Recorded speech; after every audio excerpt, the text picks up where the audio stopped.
Have you ever stopped and asked yourself, what is fueling this discussion, this conversation? Maybe what's fueling these thoughts? What's fueling my behavior right now? If you have, good for you. If you haven't, it's a great opportunity to check in. What if everything boiled down to either one of two decisions, love or fear?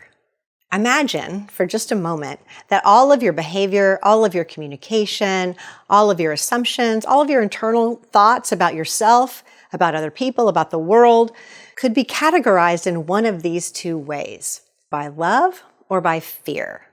And if that were true, what pattern do you notice in your own life? Which one do you find yourself in more often?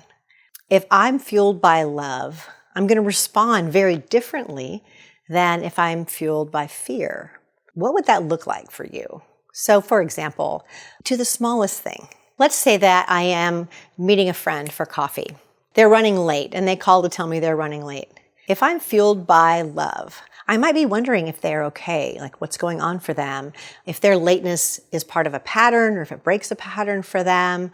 I might be curious about their side of the story and what's happening for them.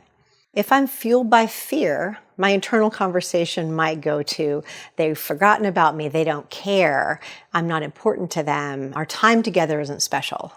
Just notice how automatic it is. How do you fill in the blanks when you don't have the information in your relationships?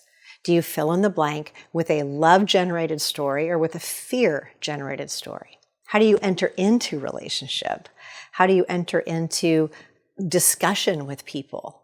How do these two possible drivers influence every interaction you have? Even your interactions with yourself, how you see yourself. First thing in the morning, you get out of bed. What are some of the first thoughts you have? Do you automatically go into that you're not enough and the things that are wrong with you and the things that need to be fixed about you? Do you automatically go into the things you appreciate about yourself and what you like? And even if you're looking to make adjustments in your life, are you doing it from a perspective of, I am happy with myself and I want to get healthier. I love myself. I'm glad I'm strong. I'm going to get stronger. Or do you approach it from a perspective that there's something wrong with you, that you can never get there, that it's always going to be like this? Just pay attention. Pay attention. Because whatever you're doing inside, whatever you're saying to yourself, whatever's driving your internal conversation is also driving your behaviors. It's also driving the way you listen.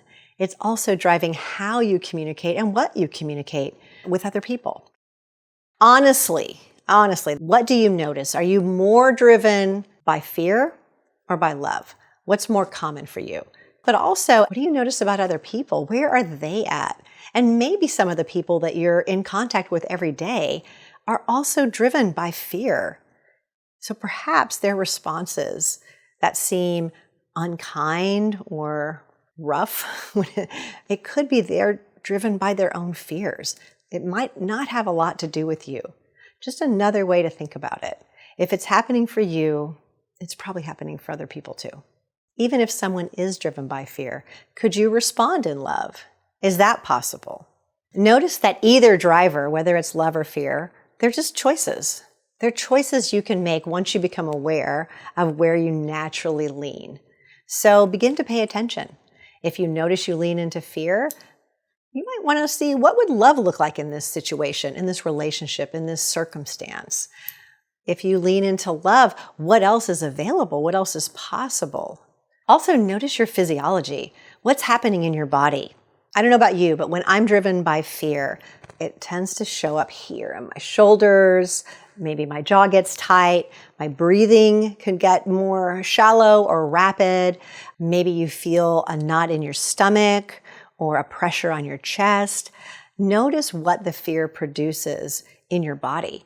Chances are it increases your anxiety. It elevates your stress. And if you would like some tools for managing that, refer to my video on how to harness your stress and how you can make it work for you instead of against you. Thanks for watching this video. Please like, comment, subscribe, and share it with your friends.